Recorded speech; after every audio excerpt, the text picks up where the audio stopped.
Morning. Good morning, everybody. Progress. Today, we're getting an echo, so if you could mute yourself so we don't have that echo, and then when you want to speak, unmute. Okay, thank you. So today's Torah portion is Tisa, and it has in it one of the most famous stories, sad stories, the sin of the golden calf, which we'll get to in a few minutes. It also talks about, in the opening verse, about, good morning, Diane, good morning, Margaret. Good morning. The giving of the half a shekel. The half a shekel. And I want to start off with the half a shekel because it's a very interesting, beautiful insight. So you know that the Torah story is not always in order. So though it starts off with mitzvahs, Shabbos, giving of the half a shekel for the tabernacle, for the Mishkan, then it goes to the sin of the golden calf. In truth, the sin of the golden calf happened after the giving of the Torah at Sinai. So just to give you perspective. So it says that everybody brings a half a shekel. And as a matter of fact, the Jews were not counted 1, 2, 3, 4. They gave their half a shekels, and then they were counted, like how many Jews do we have? The census of the Jews was done through the shekels. So the question is, why can't you count? Like we do in America, you have a census, you count how many children, how many households, how many mothers, fathers, etc. And the answer is, people say, you don't want to give an ayin hara. That's why sometimes when people are counting people in shul or in their class, they go Aleph, Beis, Gimel, Dalet. They count in a weird way, not to like give the evil eye. That's one explanation. That's like an interesting tidbit. But the reason is, God is sending us a very beautiful message. When do you count? When you give. When you give tzedakah, when you give of yourself, when you do acts of goodness and kindness, and you give you half a shekel, then you're counted. Then you're remembered. You know the famous story of Moses Montefiore. They didn't like the fact that he was wealthy and he was a Jew and he had the ear of the queen. So they wanted to trap him. So they had a guy interview him for a publication. They goes, Sir Moses, how much are you worth? He said, this year? They said, this year. This year I'm worth $5 million or 5 million pounds. And the advisors to the queen said, see, what a liar. The guy's worth £1 billion. He's not worth 5 million. That's a joke. And they riled her up. So next time he came in to see the queen, she said, Sir Moses, tell me, clarify. I know you're worth a lot. You're very wealthy. Why did you say you're only worth 5 million pounds when we know you're like almost a billionaire?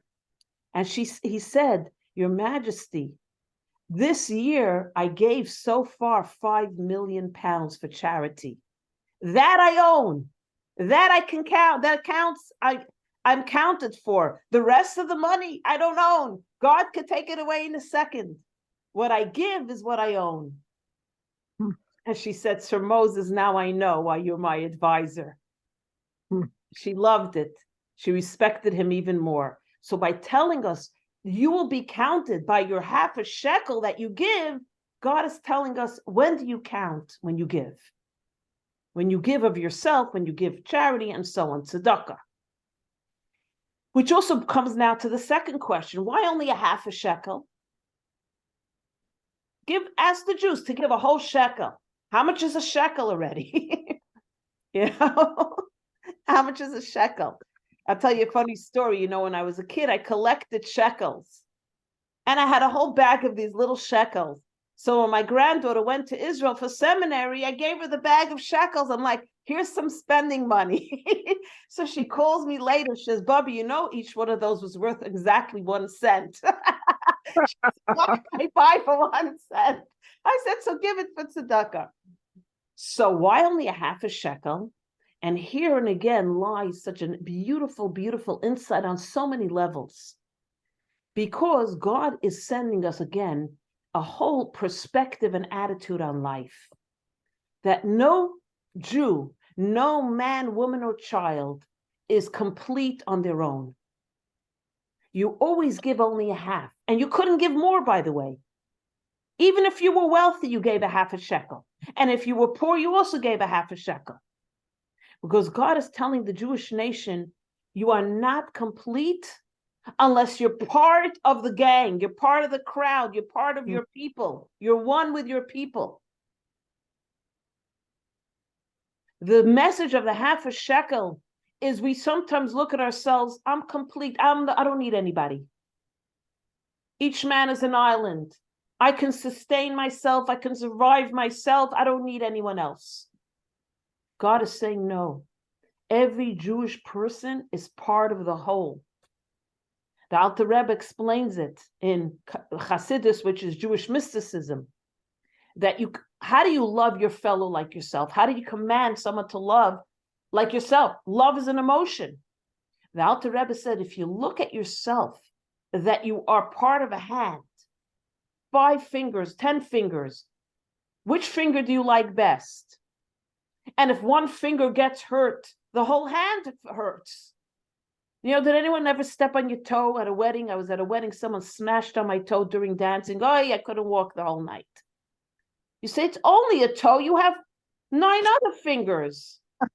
Alter Rebbe said, that's how you have to look at yourself. You are part of the biology and the body of the entire Jewish nation. So by God saying, give a half a shekel, what God is saying, you are incomplete if you're not part of the whole. And that's why when the Torah instructs, it doesn't tell you the amount of a half a shekel. It says, give 20 geras, which is a whole shekel. Half of that, the Torah says. Why? Why doesn't it say give 10 gerah, a half a shekel? To tell you that you could only be complete when you give a half, which becomes part of everyone else's half. So by telling us, give a half a shekel, which is really 10 gerah, but it says give half of 20 to remind us that you're only a half and you're not complete till you contribute to the greater whole, so to speak. And this also explains in relationships, in marriage, in friendships, or with the children, that the key to a successful relationship is knowing you're only half. When God says that you were one soul with your spouse, and when you came down on this earth, the soul got split to the he and the she, and that's why when you meet your soulmate, you become one again. It's not just a nice thing to say, oh, it sounds so romantic. Looking for each other, and now we're whole once again. It's the truth. You are incomplete, in a sense, on a certain level, until you find your soulmate. And then you're complete. So why couldn't God, in the beginning, it says God created man and woman as one.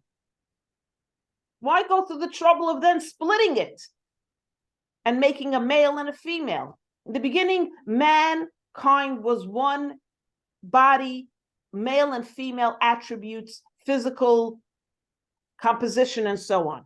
Then God put the person to sleep, and out came a woman, and out came a man, separate. Why? So one explanation is if they had never been one, they could never get back together. They're so different. You could never have peace with your spouse if you hadn't been one originally. So that's like a humorous insight. But the true insight to show us that you really are one. And that's how you have to look at yourself.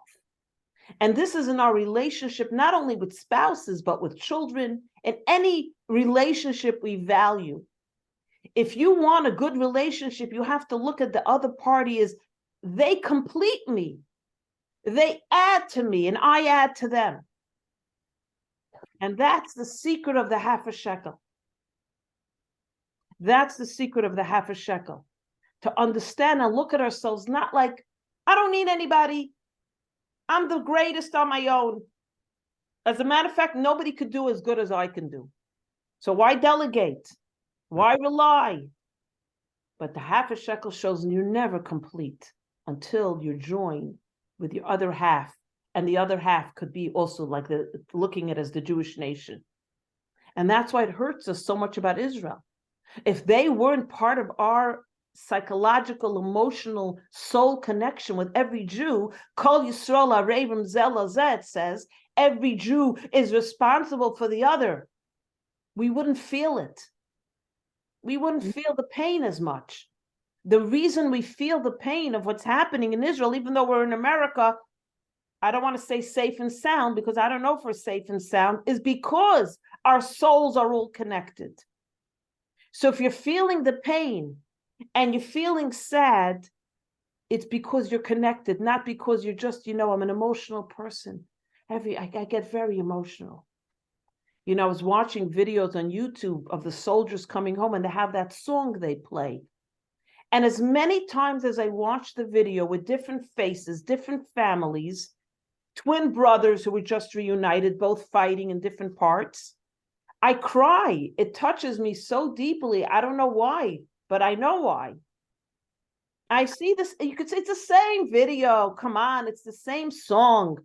And it touches you in a very deep place. That's half a shekel. Can I interject for a second? Yes, please. I love when people speak up. Go ahead. When October 7th happened, Yeah. I went into my pottery studio next day and I went into my friend's arms and burst into tears. And someone in the class was like shocked and said, "Do you have family there in Israel?" I'm like, "No, they don't understand. I'm feeling this because we're one family." So just thought I'd share that. That's beautiful. That's exactly. You see, you don't even, the proof is in the pudding in a sense. The proof is if that's how you're feeling. To be out of touch with your feeling, that's a travesty. People who are so disconnected. Like I've said to somebody in Shul a few weeks ago, I'm like, what's going on? It's horrific. She says, yeah, the poor Gazans. And I'm like, what? To myself, of course, I didn't lead on. I'm a rabbi's wife. I have to be very careful. But I was in shock. It took me 15 minutes to even respond. I was so in shock how you have to be open and sensitive to otherwise it's like poor Gazans. And you have poor Somalians and poor everyone who's being killed. How did you respond? So I said to her, yes, but remember that what's happening in Gaza is coming from Gaza, I said. Yeah, what's happening in Gaza, they came from Gaza. And I explained a little bit. I like that answer. It's a good answer. I didn't go too crazy because people are sensitive. But I said, remember whenever someone says to me, what about what's going on? The response is unnaturally heavy, right? I'm like, unnaturally heavy? When Jews were being burned in the crematorium, did you not want Churchill to bomb Germany and say, look, the response is a little bit drastic? You have to put in perspective what's going on here. Do you know what they did on October 7th and continue to do? Yeah. Hostages Nebuch. Every time we present a peace treaty to our own detriment, by the way, all those peace treaty, if you look at the point, I'm like, I hope they don't sign it. And the Hamas rejected. What does that show you about them? Again, the proof is in the response from the terrorists, the killers, the Nazis. No response, too drastic. You have to eradicate, the chemotherapy when someone has Yenamach, as we call it, cancer. Say it's so drastic, they're losing their hair, they can barely walk. Really, you're killing out of cancer. Is it too drastic to save a life? And every time Israel stands down, there they come again. Bombing our cities, bombing Hebron, bombing Tzfat, bombing every part of Israel. They're coming out of the woodwork. Yehuda and Shomron. So you think we're being too drastic to defend lives? Also, they don't realize that, the Gazans would be better off without Hamas in the end, and some of them even support Israel because some of them collaborated, a lot of them collaborated, but a lot of them, I mean, all the money that went for the tunnels didn't go for them.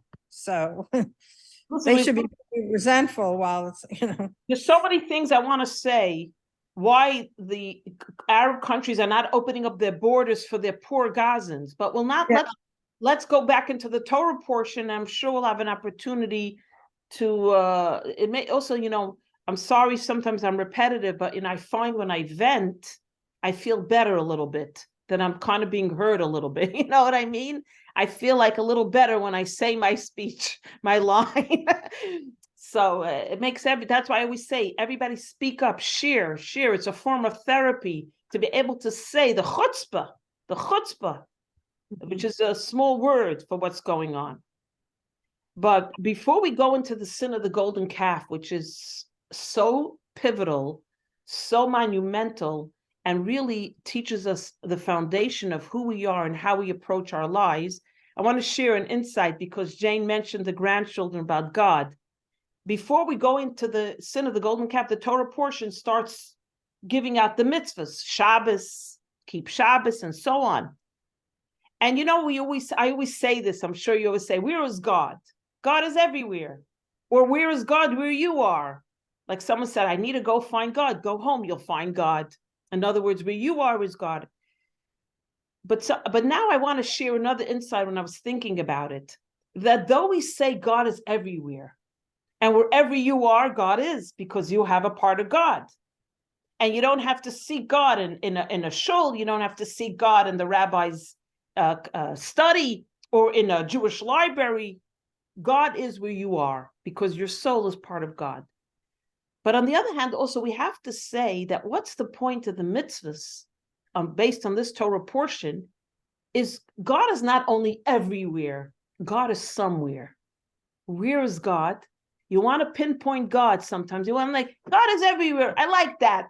But you know what? I need a little more personalization, you could say. So I thought about it this morning that God is not only everywhere, God is somewhere. Where is somewhere? In the mitzvahs that you do. So when you set a Shabbos table and you keep Shabbos, whether it's a half a day, 1 hour, the whole 24 hours, God is somewhere. Where? In the mitzvah that you keep. When you light Shabbos candles, put a mezuzah on your door, keep kosher, give tzedakah, refrain from lying, refrain from hurting, refrain from embarrassing, refrain, God forbid, from killing. Anytime you do a mitzvah, God is somewhere there. So the mitzvahs are not only to tell us God is everywhere, yes, the universal God, but God is somewhere too. Where? When you connect with a mitzvah to God. When you plug in your percolator, your coffee machine, you'll get a nice drip coffee. You forget to plug it in. Honey, I don't know why the coffee machine is not working. Did you turn it on? So God is somewhere.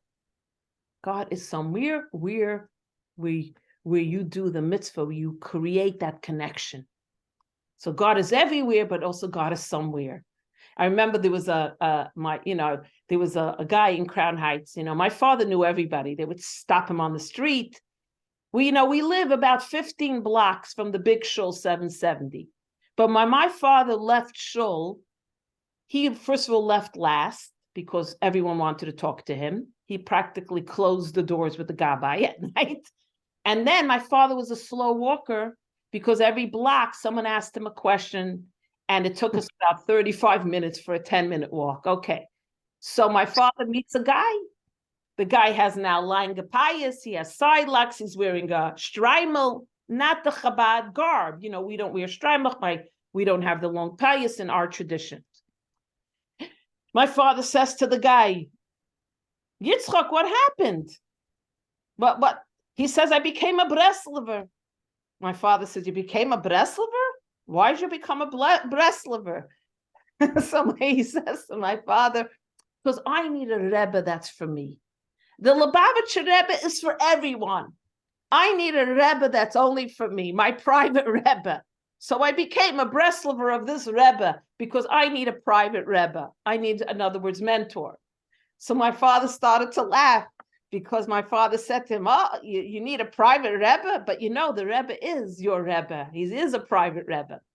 So God is everywhere, but sometimes you say to yourself, I need a little bit personalization here, but God is somewhere too, which is that my father was telling this guy, the Rebbe is for every single chassid, for every Jew in the world. Remember, the Rebbe gave out dollars to every single person. But the guy, there was just a conversation that reminded me how people look at things. So next time you ask yourself, where is God? God is somewhere, where you are doing a mitzvah. So does anybody want to add anything? Because now we're going to come to some very heavy duty stuff, I have to say. There's no way to get around it. So who wants to share the story of the golden calf? What happened? Why did it happen? What do you think happened? When did it happen? I'll share a little. Go ahead, please. So Moshe went up to the mountain, Mount Sinai, Correct. to get the 10 Commandments. Right. And then he didn't come down. He said he was only going for like maybe a month, I think, but he didn't come back much longer. And the people gave up hope that he wasn't going to come back. And so they started believing in another God. That's the story I think I know. I forgot a lot of it. Yeah, more or less, that's the story. So a brief synopsis. The Jews stood at Sinai. They heard the voice of God calling and reading out the 10 Commandments. Okay, so they got the Torah at Sinai. Now Moshe is told by God to come up to the mountain for 40 days and 40 nights. The Jews miscounted. They counted the day he went up, but it was already in the middle of the day or in the morning, and the nights, Jewish calendar start the night before. So they were meant to start counting the next day. They miscalculated. And who thought of the idea of the golden calf? It wasn't the mainstream Jewish nation. There was a group of troublemakers. Throughout the exodus from Egypt, they were the ones always undermining Moshe. People say they were really Egyptians sent to undermine. And they said, listen, we need a new Moses. Moses isn't coming down. He died somewhere. We need to make ourselves a golden calf, not to replace God, to replace Moshe. And so they asked everyone to bring their gold. And guess what happened? And this I always share because it shows again the strength and the power of the Jewish women. The Jewish women, not one of them gave their gold. Their husbands, their brothers, their fathers, give us your gold, honey, we need it. No, we are not participating in the sin of building a golden idol. And because the women did not participate, we were given the gift of Rosh Chodesh. Every Jewish month starts with a Rosh Chodesh. That's why the women's Rosh Chodesh group is so popular. And the women were given this gift as a reward for not participating in the golden calf. Now you have to understand, this is not, people talk about feminism and equality. This is in the generation where women were inferior to their husbands in the secular world, where if your husband said something and you didn't do it, you were locked away or you were beaten, as we see in all the stories, but not in Jewish life. If you want proof that there was always equality and that the women were always encouraged to study and learn, as we said, God told Moshe, teach the women first, the Torah. Here again, you see how the women stand up and say to their husbands, brothers, fathers, no, thank you. You want to do this project, it's wrong, go ahead, we're not getting involved. And that takes a backbone. So as we see throughout this generation, the women were strong leaders, leaders of truth, leader of belief in God. Why didn't they participate? What did they say? We don't need idolatry. It said it, Anochi Hashem Elokecha, the first of the 10 commandments. You're going to tell us you need a golden calf? So here again, we see the leadership of the women and abstaining from this terrible, terrible sin. So now let's fast forward so we can get to the core of the story. Now Aaron tries to stop them. Hur tries to stop them. They kill Hur, who was another leader. And Aaron tries to stall them. We're not going to go into all the details, how Aaron tries, but he's not successful. And out comes a golden calf. But it wasn't only that they created an idol. There was promiscuity, immorality going on around this whole golden calf. Immoral acts were done in this atmosphere of the golden calf. It brought a lot of other immoral acts, if you can use your imagination. So now what happens? There's a ruckus down below. God looks at Moshe and says, the 40 days are up, lech raid, go down. And you'll see why this is so important. He tells him, go down. And Moshe is holding the 10 commandments. But really, the 10 commandments held themselves. They were made out of sapphire, engraved by God's hands with the 2 columns, square. And Moshe is holding them, seemingly holding them. And the Medrash says, when the 10 commandments saw the golden calf and the immoral acts and the promiscuity around this golden calf that was going on, the letters left the stone. And the 10 commandments became so heavy, no human being could carry it without a crane, without a lift. It dropped and shattered. But we all know that Moshe shattered those luchos. And then the Jewish people saw what happened.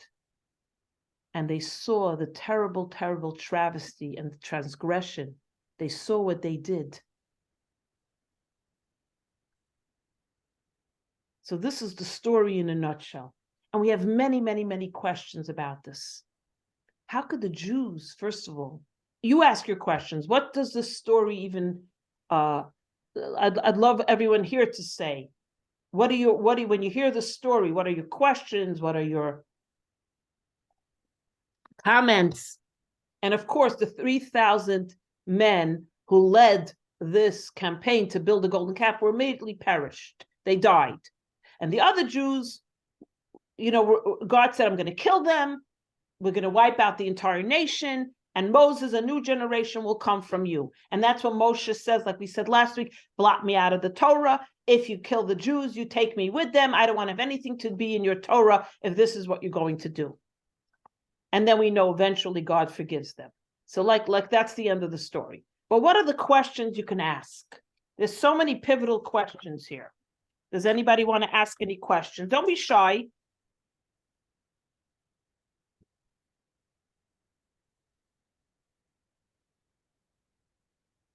Well,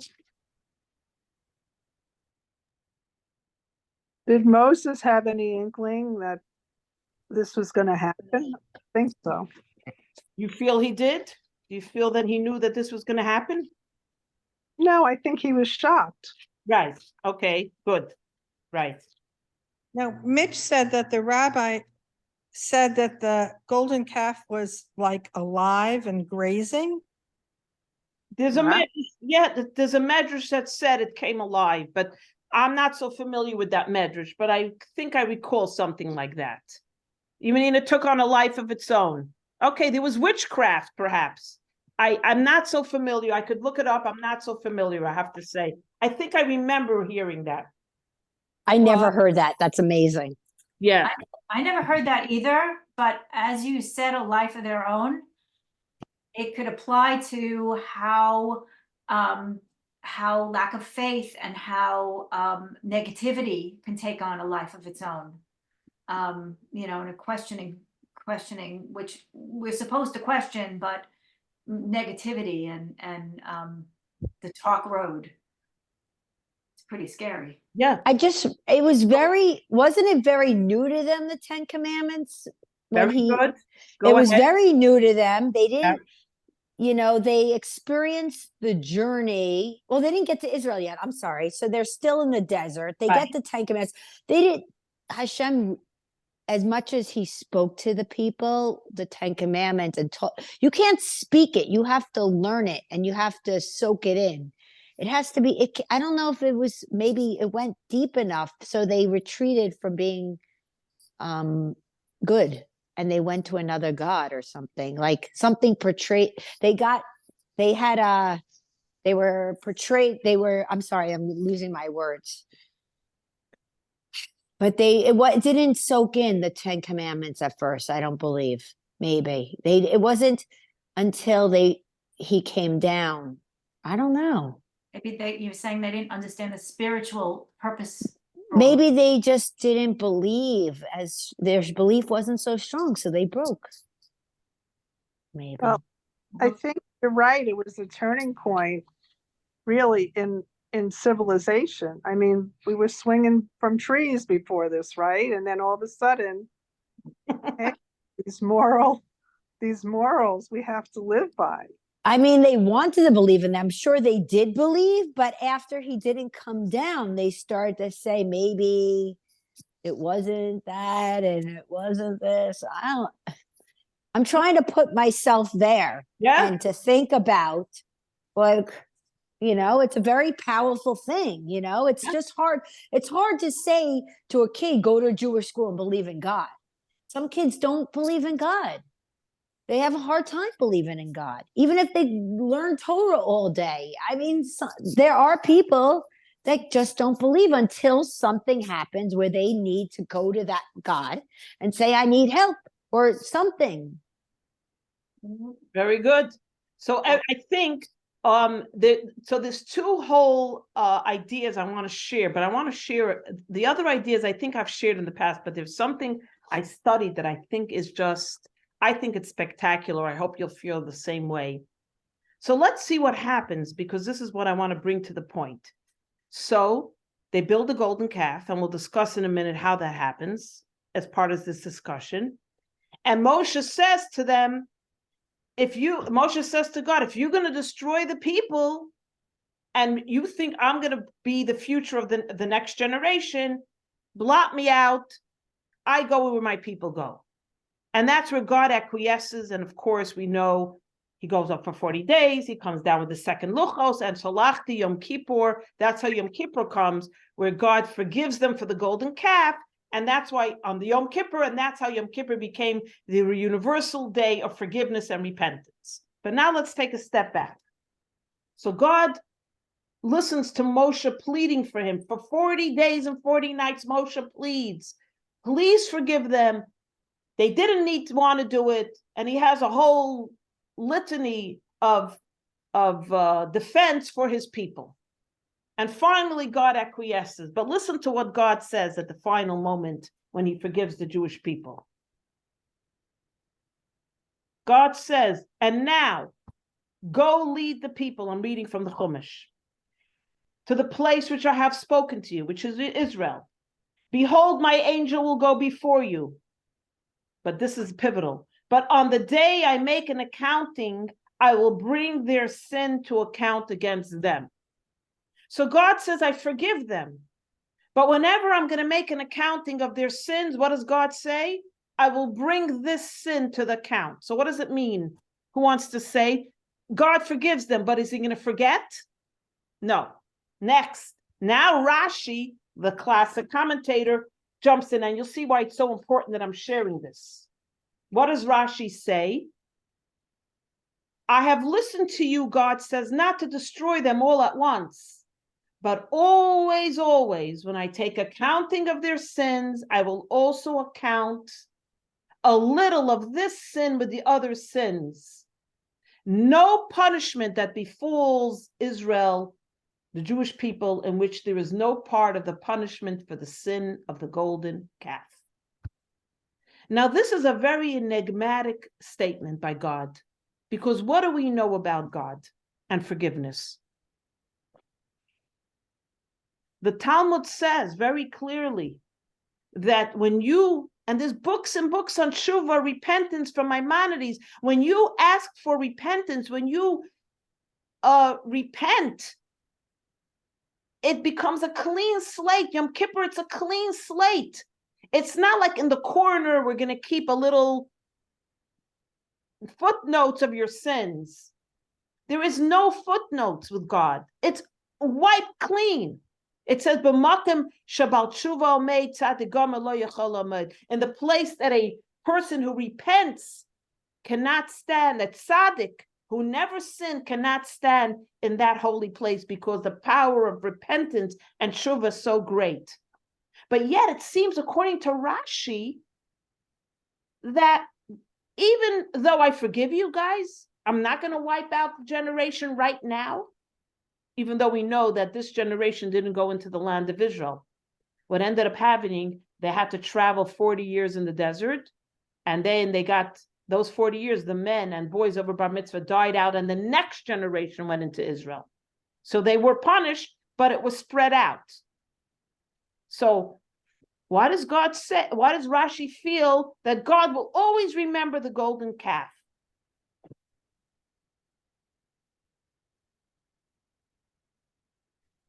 Why does Rashi feel there's no forgiveness? So there's something very, very profound from one of the greatest rabbis called Rabbi Levi Yitzchak of Berditchev, who was known for his love of the Jewish people. And he analyzes the whole scenario, because he says, the Talmud says the complete opposite, that God is saying, I will not forget you. I will not forget the events of Mount Sinai, but the sin of the golden calf I will forget. So Rashi is contradicting the Talmud in a sense. Because the Talmud says, when God says, I will remember, God remembers Mount Sinai, how you got the Torah, and you accepted the Torah, but the sin, I'm going to forget. So Rabbi Levi Yitzchak of Berditchev says something which I think is really, really so profound and spectacular. We didn't have to go back to the psychology, like Kim said, and Jane said, and I think Diane, I think everyone expressed that there was something going on over here.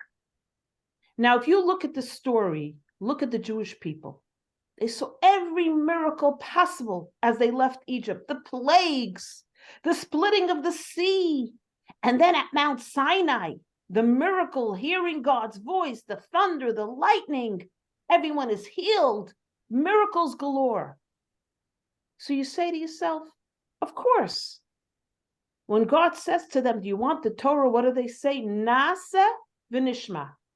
We'll hear, we'll do, and then we'll hear, which means we accept it. We don't even know what's inside of it, but because you asked us, God, we're going to be your disciples. We are going to do, and then we'll hear what's in the Torah.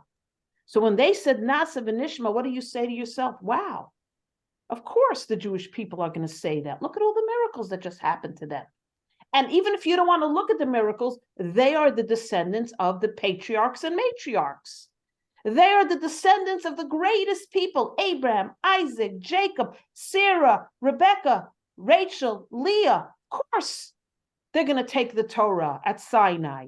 Look who they are. They're not plain people. They're descendants of the matriarchs and the patriarchs. And in addition, they saw these miracles. They saw the hand of God. It says, what a maidservant saw at the splitting of the sea, the greatest prophets didn't see. So you take it for granted, right? Who wouldn't take it for granted that this prince who grew up with a silver spoon is going to be the next fantastic leader of the free world? Look at it. He has everything. He has yichus. He sees miracles. He has the wealth. You take it for granted. But what happens? The Jewish people took the Torah. They accepted the Torah. It was almost expected of them. Now Moshe goes up in the mountain. And real life happens.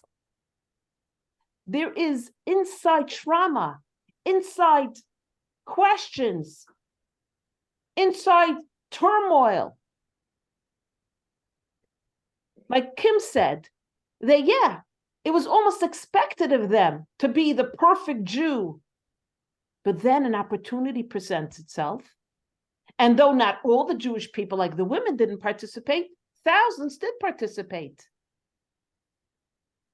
And they worshiped the golden calf and did other acts of promiscuity and immorality. Moshe comes down and he sees what's happening. and he's holding the 10 Commandments. Think of the psychological scene here, envision in your mind. The horror, the pain he feels. He smashes those tablets. He smashes the 10 Commandments. The Jews turn around and they see the pain. And in Moshe's behavior and demeanor, they realize the travesty. How could we do this? What happened to us? How could we fall so low? And it is that very moment that they realize then that we want God to be our God, Na'aseh v'nishma. So when they got the Torah and they were taken out of Egypt, they didn't have that profound transformation yet. It was almost taken for granted. Of course, you're going to be the perfect child. How could I not be? But then, when again, their insecurities and questions and real kind of almost real life came forth, and Moshe wasn't holding their hand, so to speak, they transgressed. They worshiped the golden calf. Or even it says why were the other Jews responsible? Because they didn't stop them. All the Jews were held accountable because you didn't stop it from happening. Yeah, maybe you didn't give your necklace, but you didn't stop it. So you understand that the Jews now, when they asked God, forgive us for doing this, were horrified by what we did. Now we realize what we really want. Now we know we want you, God. We cheated on you with another God. But now we're so sorry because we see and we feel now what we should have felt then, but we didn't yet. We weren't there yet. So he's giving a profound psychological insight. I'll tell you a story that illustrates this. Story happened recently. In Borough Park, it's a very frum, a lot of religious Jews. And there was an 18-year-old boy, a very good student, so a kid who loyal to Torah, to mitzvahs. He says, Dad, Tati, I want to have a conversation with you. So I says, sure, come into my study. He says, Tati, I want to tell you, I thought it over, and Jewish religion is not for me anymore. I don't want to be frum anymore. I don't want to be a religious Jew. I don't want to go to yeshiva anymore. I don't want to study. I don't want to read tzitzis, yarmulke, tefillin. It's not for me. I'm just letting you know, as your oldest son, this is not for me anymore. His father's horrified. His father says, Yossela, what happened? Tell me. Did something happen? He says, no, Dad. I thought about it and I thought about it. I just don't think it's for me. And nothing you say is going to dissuade me. So his father says, okay.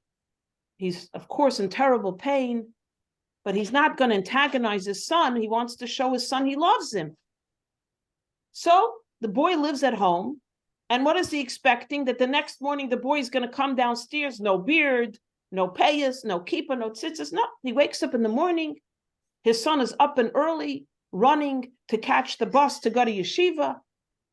And this week after week after day, he's not noticing any difference. His son is still wearing tzitzit. His son is still wearing a kippah. His son is still coming to Shabbos meals. His son is coming to shul with him.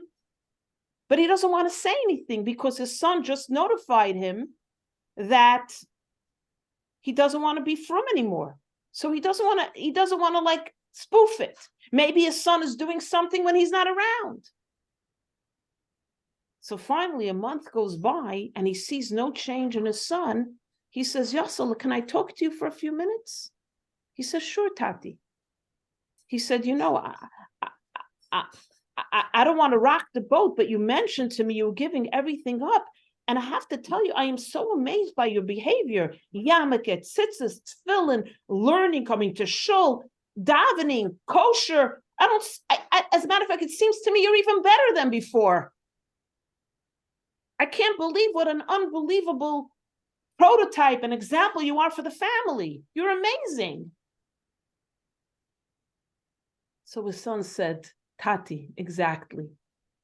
My 18 years, I was always the perfect son. I did everything you wanted me to do, everything right. But no one ever said to me, wow, look at Yosela. Look how good he is. Look how great he is. You took me for granted that this is how I'm meant to be. Sure, I'm the child of the patriarchs. I'm the child of the matriarchs. I saw these miracles. I stood at Sinai and I heard your voice. You took me for granted, God. You took me for granted. You didn't realize that I'm a human being, that I can't always be the perfect one. And not always will I feel it. So when God says to Moshe, I'm going to always remember the sin of the golden calf, what God is not saying in a negative way. He's saying, I'm not going to ever take them for granted again. I'm going to look at the Jewish people, my children, and say to myself, wow, look how amazing that they do one mitzvah, that they study my Torah. So Lev Yitzhak Berditchev is giving us this unbelievable insight. When God says, I'm going to remember the sin of the golden calf, I'm going to remember that my people are not perfect. They're going to sin. They're going to fall. Even though the descendants of Abraham, Sarah, and all the matriarchs and patriarchs, and even though they saw the miracles at Sinai and the miracles of the Exodus, I will not take them for granted that there will always be that perfection. So not in a negative way does God remember the Jewish people at the sin of the golden calf, in a very positive way, in a positive light. In a positive light. And that's why now will bring me to the next point, which I think is very beautiful, that we ask the questions, why did Moshe break the tablets, the luchos? They're so valuable. They were engraved by God's hand. Why not hide them? Why not put them away? Why not return them? Do you have to break it? Somebody doesn't deserve it. Do you break it? You put it away, you hide it. And not only that, the plot thickens. In the last book of the Torah, when Moshe dies, God eulogizes Moshe. And God eulogizes, and he says, I want to read this to you because it's unbelievable. God said, I want to read this, it's so beautiful. God eulogizes Moshe and he says, all the great things that Moshe did, but what was the highlight of his leadership? What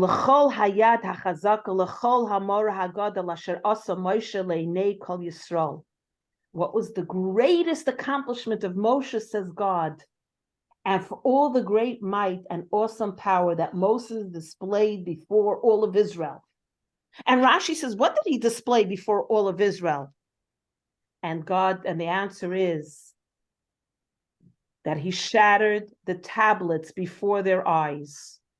As it says, and I broke them before your eyes. Asher Shibarta, I broke them before the eyes of the Jewish people. And the commentaries explain, what does it mean, Asher Shibarta, which you have broken? It also could mean Asher, from the word Ashrei, thank you for breaking them.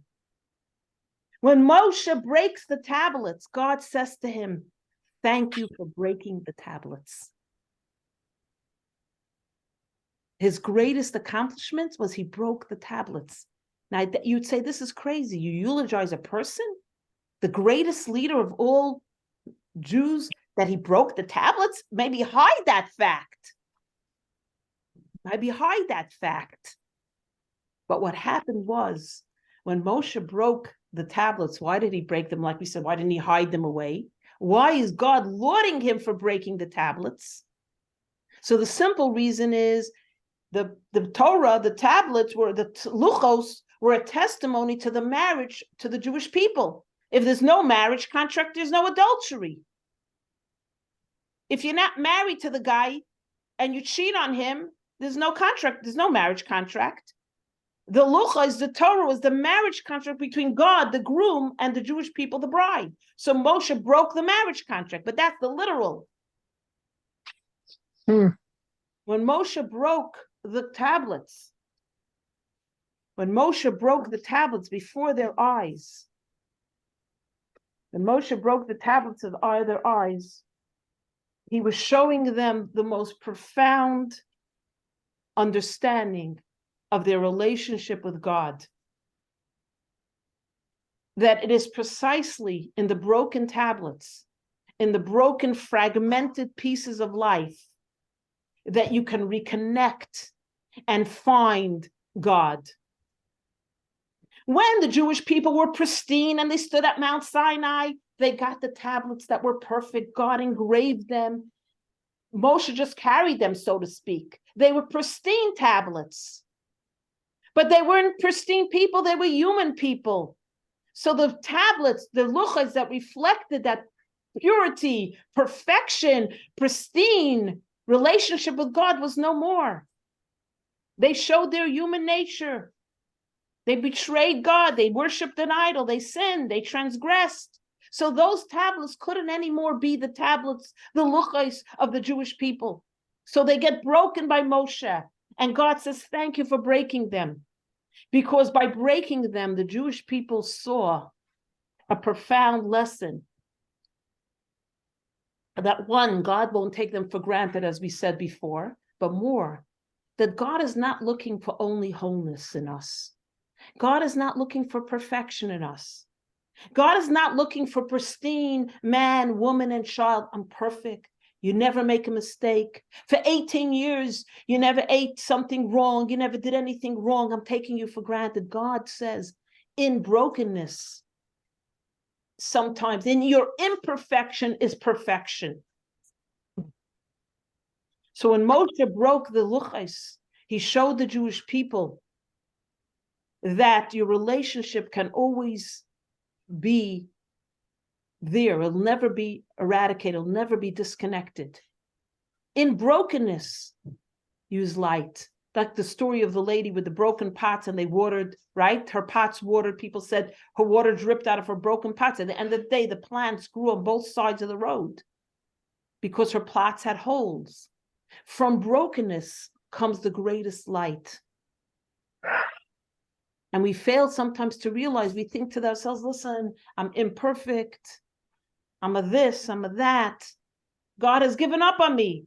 Like one lady told me a few weeks ago, I gave her a Shabbos count. She said, oh, God hates me. God hates you. God loves you. You're the perfect Jew. You're the perfect Jew that the God is looking for. In your imperfection is the greatest perfection. If God wanted perfect, remember we said it all the time, God would have made us all angels. So he breaks the luchos, and not only that, the Jewish people see the severity of what they did. They realize now what happens. They realize, they see it before their eyes. They see it before their eyes. Now, let me ask you, if Moshe would have turned around and broken the luchos with his back to them, would it be any better? It says that he saw before their eyes.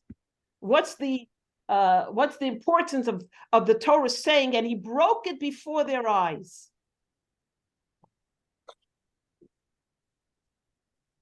So there's a beautiful story with the Gerer Rebbe.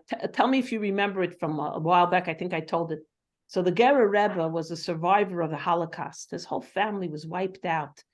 I think he came out to Israel with a few children, but everyone else of his dynasty and his family wiped out thousands and thousands of people from Ger. And there was a Gerer Chassid, a disciple also who survived the camps. But he gave up on Judaism. He said, I'm an atheist. I don't believe in God. And he came to Israel, and he knew the Gerer Rebbe from back home in Europe before the Holocaust. So though he wasn't a religious Jew, he went to see the Gerer Rebbe. And the Gerer Rebbe embraced him from the shtetl, from the hometown. And he told the Gerer Rebbe his story. His whole family was wiped out. There's one living person. He's the only one. And the Gerer Rebbe looked at him, and he felt the pain because he also lost his whole family. And he sobbed. The Gerer Rebbe, the story is the Gerer Rebbe was sobbing and sobbing because he felt the pain of his old friend, his old Gerer friend from Ger. Ger is a city. And then he says to him, In this week's Torah portion, it tells us how Moshe broke the tablets.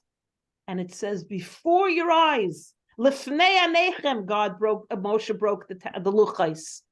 He says, why does it have to say Lifnei Anechem? He says to the man says, I don't know, Rebbe. He says, I'll tell you why. A Holocaust happened to our people.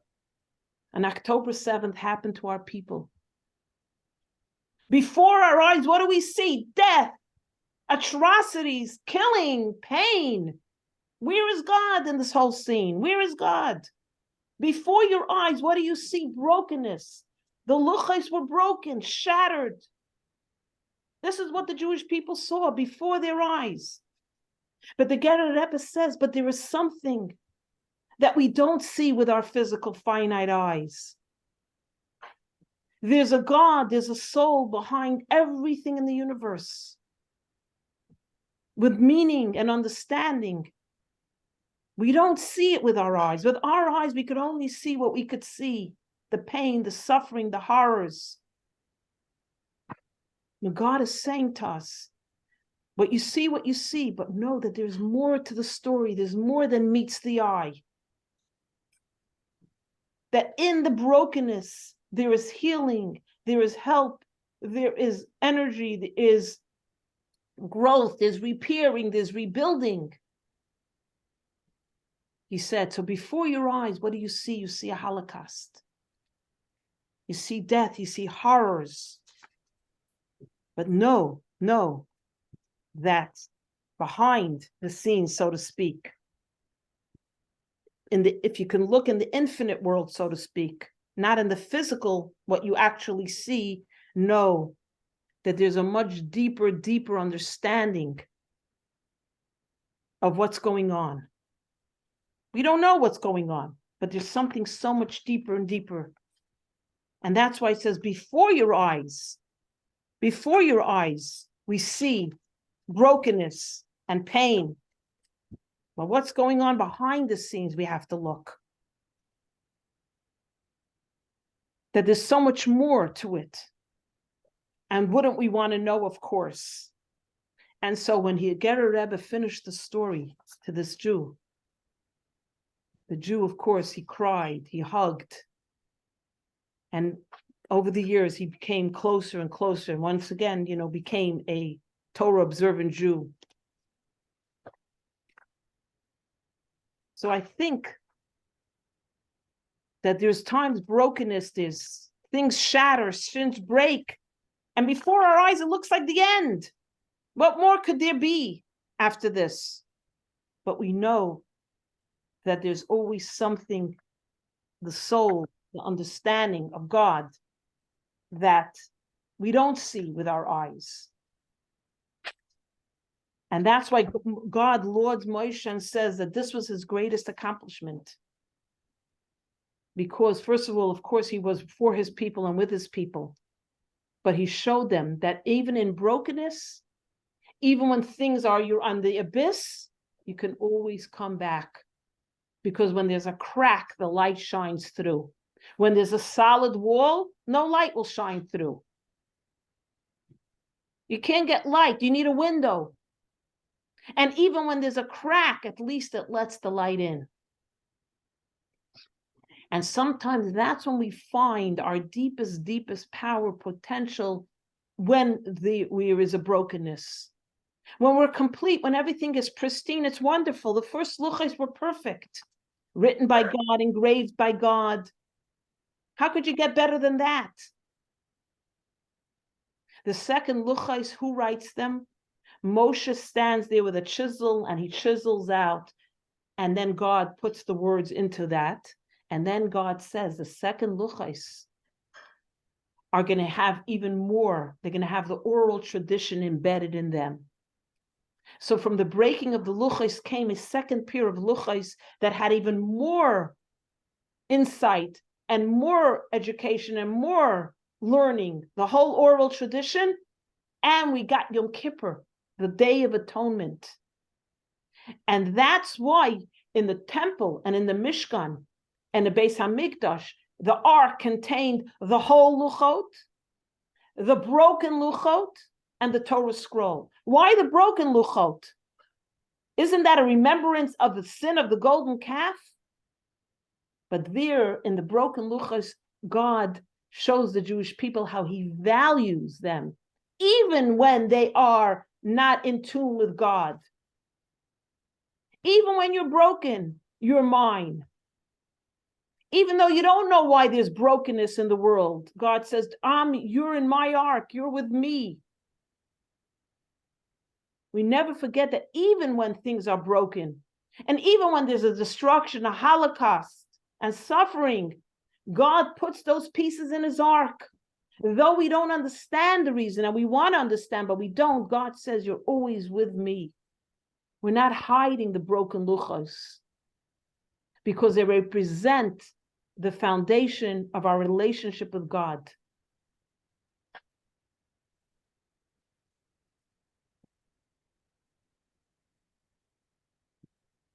And God tells us, I'll always remember not to take you for granted. That even when you do one mitzvah, I will appreciate who you are, because I could see what happens when you do take somebody for granted, so to speak. Does anybody want to add anything or say anything? I feel like I don't want to have to suffer to be closer to God. Very good, very good. Exactly. Yeah. Yeah. I was thinking the same thing. Yeah. It's that's what I'm trying to say also, that God doesn't explain to us why these things are happening. But now, how do we approach it now that they're happening? How do you, this gives us kind of a strength to overcome when we are in these times of crisis. That's what it's trying to teach us. Yeah. We all want the pristine luchos. We all want that perfect life. And we all want a life that we don't doubt ourselves or doubt God. But what's happening here, it doesn't happen that way. Even the Jews, that's what the point of Rabbi Yitzchak, even the Jews who stood at Sinai and saw every miracle. Human beings have internal trauma, psychological impact, emotions. People talk to you. We're not living in a bubble. So what happens to us? We disconnect, even when we see at that moment the Sinai revelation, but then you go to your own tent and your neighbor starts hacking you a chinik, and the other guy is driving the Ferrari, and then this one tells you this at the Hadassah program, and before you know it, your beautiful, pristine life is falling apart, and this tragedy strikes at time. So the God is saying here, of course we all want it, but we're human beings, we're made that we have trials and tribulations, hopefully not difficult or horrible ones. But know that when you go through these things, know that whatever you're seeing before your eyes, the broken tablets, are really whole. Because the ark had the broken and the whole to show you. At times you're broken, at times you're whole. And they're all together in one ark. The broken person, the whole person, the broken life, the whole life, it's one life. You're still connected to God and to your soul. And the ultimate question of why all these things happen is the ultimate question. Remember, we said in the previous Torah portion, we discussed that God wanted to show Moshe why everything happens, the reasoning behind all the terrible atrocities, because God showed Moshe the future world forever. And Moshe put his hand over his eyes and said, God, I don't want to know. Why? Remember, we said because he didn't want to even feel a slight bit of lack of compassion or empathy. Would he know the reason behind all the tragedies and Holocaust and pogroms and destructions? He might say, I know the reason, so it's not as bad as you think. He covered his eyes, and when he went up on the mountain, God turned away from him, metaphorically speaking, because God said, you turned away from me, now I'm turning away from you. Oh, one more. I want to make one more. May I make one more little point? When he's up on the mountain and God says, go down, there's something happening down there, go take care of it. He says, go down. God is alluding to him. You got to be with your people. Go down. Not only physically go down metaphorically. When he breaks the tablets, he becomes one with his people. They transgressed, and he, in a sense, also transgressed. He broke the luchos. So that's why God praises him. How can you be with your people if you're not part of your people? By breaking the luchos, Moshe showed the Jewish people, I'm with you. I'm with you. I'm one with you. He goes down, metaphorically, spiritually, he goes down with them. And then he brings them back up. And that's a leader of the Jewish people. He doesn't care about his own personal life. I will be with my people. They're down and out. I'm going to be down and out with them. He's like a pilot, you know, when you go to a cardiologist, right? You check out every cardiologist. You want the best doctor in the world. Show me his degrees. But how come when you go on a plane, you never ask the pilot for his credentials? You know why? Should I tell you why? Because the cardiologist, he's operating on the person. And unfortunately, sometimes they don't survive, but the cardiologist is going to survive. His life is not at stake. The pilot, you don't have to worry about his credentials. If you go down, he goes down. If he goes down, you go down. Oh, I like that. A leader is like a pilot. I'm with you. You're down, I'm down. Yeah. There's a humility in that. Oh. So let me sum up so we have a little closure here. This summing up is this. And I wrote a few questions. What was the biggest mistake of your life, and can you fix it? What has broken in your life, and is the way you can pick up your pieces?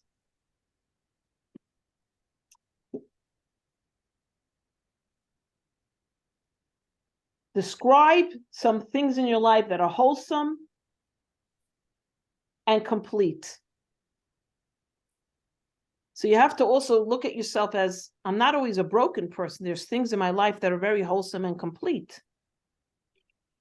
So to sum up, the Torah portion is to sum up the fact that, first of all, before our eyes, sometimes things seem broken and off kilter and tragic and horrible and horrific. But know that there is a God, there's the divine, there's the infinite way things that are happening. But then, even more practically speaking, know that every one of us is not taken for granted by God. God knows our imperfections. God knows that even sometimes we're riding high. We break our fast, Yom Kippur, I fasted a whole day, I'm such a holy, and then the next day we do something outrageous. Know that even in your times of brokenness, what you call it, even times when you fall off the cliff, there is where you'll connect to God even on a deeper, higher level. Because sometimes you need a fall in order to get up. It's the falling that sometimes gives us the perspective. When the Jews were in the perfect scene at Sinai, of course, they're riding high. Then the real world kicks in. They sin with the golden calf, or they're complicit with the golden calf. And when they see Moshe breaking the tablets, they realize the luchos, they realize what happens here. They realize that they shattered the relationship with God. But then God forgives them and says, I will never take you for granted. And we know always that even when you feel broken, disconnected, and you don't think you see me, I'm there. I'm there. And I'll always remember the sin of the golden calf, not the negative part, the part that tells me that these are my people and I love them, as we say in the wedding, for better or for worse. Because remember, the luchos was the wedding contract between God and the Jewish people. And then one more thing I want to say is when you look in the mirror, you have to see yourself as a pristine luchos, a pristine set of tablets, the second set of tablets. Don't look at yourself in the mirror and say, I'm a terrible Jew, I'm a terrible person, I'm not this, I'm not that. No, tell yourself your wholeness. What's great about yourself? I'm kind, I'm compassionate, I'm friendly, I'm Jewish, I identify with who I am, I do a mitzvah, maybe not every day, but at least once a week. I do a mitzvah maybe once a day, once a month. Look at your qualities and praise yourself. Don't look at yourself as what you're missing, look at what you have.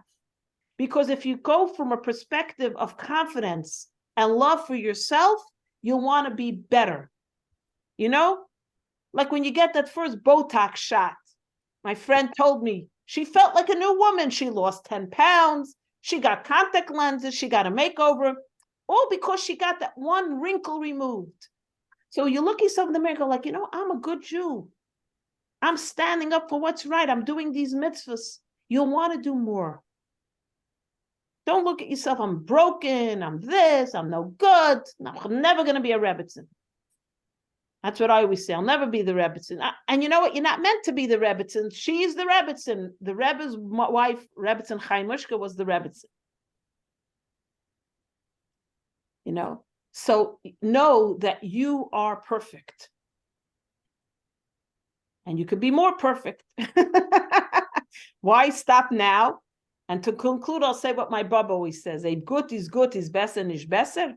If good is good, isn't better better? We can always be better, right? So take upon yourself, you're going to light Shabbos candles 18 minutes before sunset and look at yourself as the whole beautiful, pristine luchos.